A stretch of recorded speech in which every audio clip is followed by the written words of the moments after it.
Sorry to keep everybody waiting. I was negotiating with Mitt, and he says, "No, I'm not going out." Go ahead. Not you, Rex. That was different, huh? He's like, "Is it okay?" I didn't make him wait 3 seconds, so he didn't know if it was okay. He was just being obedient there. And there's Steve out the door. Okay, let's check the time and temperature. It's 9:23 on Thursday, November 21. It's always a Thursday that we're worried about. 47 degrees, and the Accurite is right. It's about to rain. Now, I had to do a little cheat sheet here. After primary, secondary, tertiary, quaternary, and it continues with Quinary and Quinary. What is all that about? That's how many low pressure systems are redeveloping to get around this big Greenland block. Traffic jam in the atmosphere, so Mother Nature just, instead of trying to plow through, new low pressure systems develop one after another. And we've been talking about this for more than a week, about how we're going to have several low pressure systems, and we couldn't tell which one was going to be large and in charge. Yesterday, the primary went into Manitoba, Canada, Saskatchewan, and now the secondary formed yesterday, and that is over the upper peninsula of Michigan, which is pretty far away from Long Island, where the guidance had this thing from several days ago. Primary into Canada, secondary near Long Island, but instead the secondary is over Michigan, and the tertiary is just south of Long Island this morning. And there's going to be a quaternary, fourth one going south of Nantucket, and a quinary forming over Connecticut tomorrow afternoon. That's about 5 low pressure systems with this upper level low that is stalling over the Northeast, and it just means we continue to be in not sure what's going to happen, play-by-play mode outside right now. I can tell you that the wind is from the east here. It's 47 degrees. The wind is going to pick up, and right over there, there's a wall of water. Let's look at the imagery from 22,236 miles that goes east stationary satellite over the Northeast as the sun was coming up, and look at those towering cumulonimbus, 30 to 40,000 feet tall, casting shadows. Those are the huge rain clouds that are moving from southeast to northwest across New England right now. And here is the very latest radar, just past 9 a.m. And you got this orange blob right over Rhode Island. I was just talking to Vec in Newport. He's shaping surfboards in Newport. Says it's pouring. I was just moving my gear into the truck, and it was just a deluge there. So finally, we have a fire extinguisher from the sky. And I think one of the reasons that looks so heavy on that radar is because of bright banding. It sees the ice up around 6,000 feet. And then it all is funneling into the center of the upper level low, which is now off to the west of New England. And that rain-snow line is upside down. Snow is moving towards the south in Wisconsin.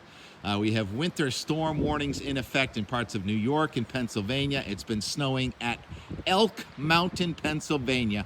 May get the most snow from this system of any ski area in the Northeast. Now, we are getting snow too at the tops of the mountains in southern Vermont, closer to the cold.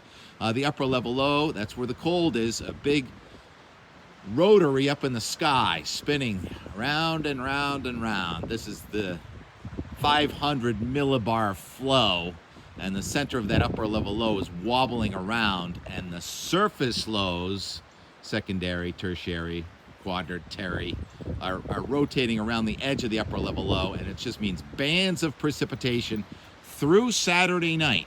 And the precipitation is going to change from rain to snow, from south to north, totally upside down.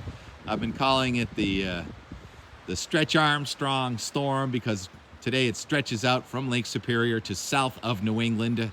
And here I can see the visibility coming down. Here comes the rain into my yard. Let's look at the HRRR This is the latest, and one of the reasons I waited till past 9 o'clock. This came out. It's called the 12Z run, which is actually 7 a.m. And there's the precipitation. The green is rain, the blue is snow, tops of the mountains in southern Vermont. And they're all moving from south to north today. And there's the rain going into Maine. And then, interesting, tonight you see somewhat of a dry slot. And then tomorrow you have a new batch of precipitation coming into eastern New England, still raining and snowing off to our west. And note the 540 line, cold enough for snow at the highest elevations, and the 534 line are moving from south to north. That's extraordinary. But unfortunately it comes with drier weather until that rain band comes into eastern Massachusetts late. And then tomorrow, late in the day, and especially tomorrow night, now we are snowing in the mountains of northern New England. And Mount Washington could get double digits, and the southern Green Mountains could get double digits. See, the snow level is higher in New Hampshire than it is in southern Vermont because of the upside down nature of the storm. And if we look at the quantitative precipitation forecast, that is how much rain as it begins to really rain here. Let me show you my rain gauge. So far in light rain, I've picked up 0.05, and I may get to go over an inch of rain in this QPF forecast. There it is. The purple is more than an inch of rain. You can see it spiraling in, and that counterclockwise circulation spiral shape is really easy to see. And then it kind of lets up, and then another batch comes in tomorrow night, and this goes into 48 hours, which is now, let's see, 24 hours is Friday morning into Saturday morning, so it doesn't even go through the day Saturday. But if you put the cursor over Newton, New Hampshire, the jackpot, according to the HRRR, is close to 3 inches. Now, I may take the under on that, but you get the point. 1 to 3 inches of precipitation.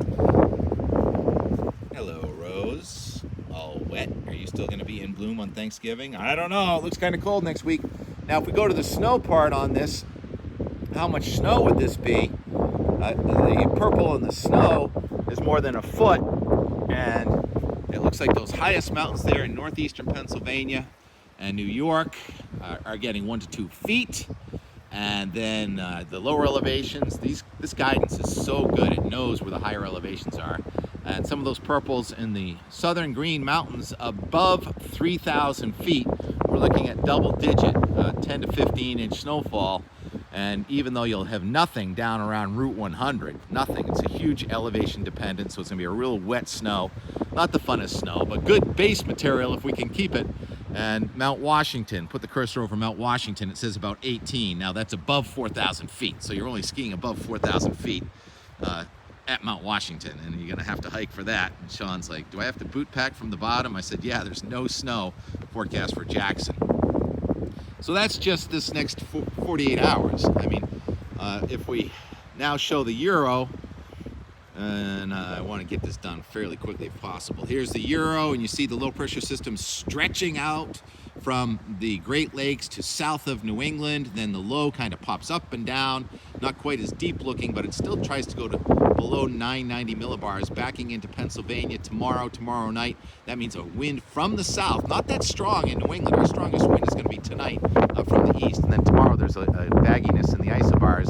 And then finally the lows get east of us and start moving toward the north, and now we are getting upslope snow, so we didn't count this in that 48-hour forecast. So there is going to be some upslope snow as it does turn just marginally cold enough, but very windy on Saturday and into Sunday as the low finally pulls out of here. And that's, 4 days with this one system. And then now the Euro has come back to its senses. Yesterday I said it didn't make any sense that next week was going to be quiet. I thought it would be stormy, and sure enough, here comes a warm front on Monday, and there's a little bit of rain with that. Low pressure going right across central New England. Now that makes really good sense. This is kind of matching up with a consensus of all the runs in the last couple weeks, last 10 days. And now we have cold air advection coming in here on Wednesday, but look at the front, like we talked about, stretched out coast to coast, and there's a storm developing in the Ohio Valley, and now this is a right side up storm with the snow on the north side and the rain on the south side coming in Thanksgiving night and next Friday. It looks like we're going to have a storm with the rain snow line moving from south to north. In other words, snow will be changing to rain from south to north. That's right side up. And this looks like a significant snowstorm if this plays out, and it is logical, and it's kind of what I was thinking was going to happen. Remember, it's always been a Thursday and a Friday, and then that pulls out with cold air coming in next weekend, cold enough to turn on snow guns, and we'll have an all-new attitude at our ski resorts here in the Northeast within 7-8 days from now, including Thanksgiving. So I think you can plan your ski trip next weekend, and this is just what the doctor ordered for the World Cup coming to Killington. Our storm is exiting, and there's another storm coming at us from the southwest, and that one probably pretty close to the rain snow line also. The negative North Atlantic Oscillation and the Greenland block are hanging on, and the word from Scotland, it's been snowing like crazy in Scotland, and it's snowing like crazy in parts of the Northeast, Pennsylvania, and it's been snowing like crazy also in Washington and Oregon, and it's all connected. It is a fairly extreme weather pattern, and even though we are in the beginning of this system, it's still going to be play-by-play, so there's a lot of wiggle room for snow amounts to go up or down, and rainfall amounts, I think generally 1 to 3, and the low pressure center is so deep and it's caught under an upper level low. It's going to be a really exciting couple of days for cloud watching and the potential for maybe some graupel or hail to come out of the sky at any time, even if it's like 50 degrees. The temperature is going to go up a little bit tomorrow, back in the lower 50s. Here's the Boston, just show you the Boston 15-day that goes out through Thanksgiving. You can see a lot of wind, that red wind flag socked there tomorrow. I don't think it's going to be that windy tomorrow. I think it's mostly tonight, and then the wind will pick back up again, especially Saturday afternoon, Saturday night. Probably a cold gray parade in Plymouth. Thanksgiving parade is Saturday. I think I'm going to be there, and I'm going to have on my layers and some gloves and a hat. And our weather goes up and down there right through Thanksgiving. You can see some more action there. It's not out of the question that Boston could even see its first snowflakes within the next 7 to 10 days or 14 days. And you see there's a lot of up and down in there. Everything goes up and down. The waves of nature. And I tried to get Mitt to show up outside today, but he was more interested in the water indoors. But thank you for Chris White trying to help negotiate getting Mitt into these videos. I did a lot more of fluffy leaf containment yesterday, and I put a lot of water and leaves, and I took those pumpkins that were out in the front that the varmints have been eating. So that's how you get your pumpkin compost plant next spring. And I still have tomatoes. Yep, still have tomatoes. And so the garden is still going. Eggplant parmesan, anybody? And more from yesterday. We just watching that fire on the North Shore. The smoke plume went offshore, then it came onshore, and we had real smoky weather here for about an hour and during the morning. And the birds kept landing on the pole up there on my Birch Street flagpole. That was kind of fun video. And the barges going by, and then of course sunset. We got out just before the sun went down. So that's going to be our and more play-by-play. Am I going to go live on YouTube today? Steve, what do you think? What do you see over there? We may do a live YouTube. How's 1 o'clock sound? All right? You can ask questions. I don't know what you see. It's something. And T-Rex is, it's barely raining out, T-Rex.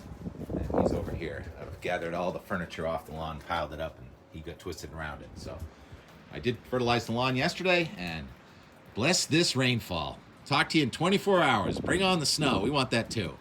And surf too, but it's going to be a wind chop. All right, and more from yesterday. Things are changing fairly quickly here. It's just about 11 o'clock. Not even done editing the Wednesday out the door. Time for some and more for our Thursday. Hey, Steve. The visibility's coming down. Clouds and smoke are moving in from the east-northeast. So that smoke went out over the ocean. Now it's coming back this way. I feel really bad for everyone that's been close to the fires, having to breathe this for day after day after day. Hopefully the wind will mix it out, but we're still with an inversion, so we need the barometer to go down so things will start rising, mix the smoke out.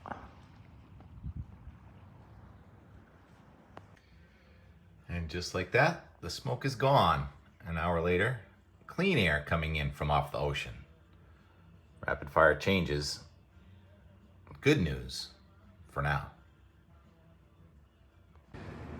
1 p.m. Can't smell any smoke. Nice clean air now coming in off the ocean. So the wind has dispersed the smoke, mixed it out a little bit. You can see it way out there.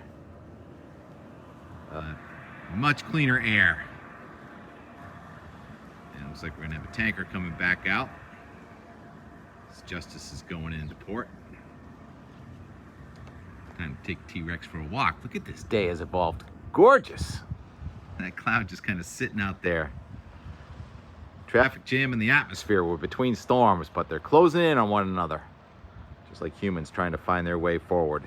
Weather does the same thing when there's traffic, resulting in the stretch arm strong storm.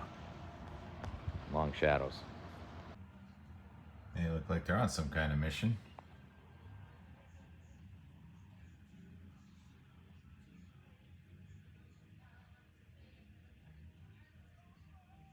Having fun mission? Yeah, it looks like fun. And there it goes. It was only here for, what, 24 hours?